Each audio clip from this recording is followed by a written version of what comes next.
দেখে কি মনে হচ্ছে? আসলে লাল শাক মানে তো এখন সোনার হরিণ। কারণ বর্তমান বাজারে লাল শাকের চাহিদা প্রচুর চাহিদায় কিন্তু আসলে শাক নেই। হ্যাঁ? সেদিন আপনার ২ মুঠা কিনছিলাম এইটুকু, এটুক মুঠা ৳১৫ মুঠা। যা মনে হয় যে আ একটা পরিবারে যদি ৩-৪ জন মানুষ থাকে তাহলে মনে হয় ৪ টা মুঠা লাগবে।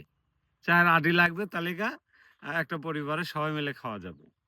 তেমনই দেখেন আলহামদুলিল্লাহ এক ভাই আ বুনছে।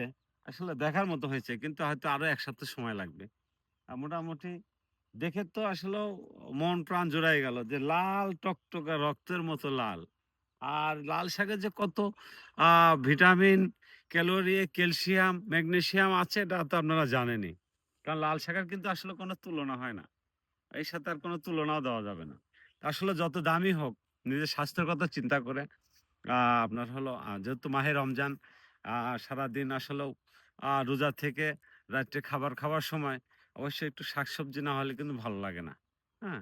শাক মানে একটা শরীরের জন্য ইম্পোর্টিং একটা সবজি। আ শাক যত খাবেন তত ত্বক ভালো থাকবে, নিজের স্বাস্থ্য ভালো থাকবে। তো আসলেও যত দামি হোক তারপরও পাশাপাশি একটু সবাই কিনে খাওয়ার চেষ্টা করব এই লাল শাকটা।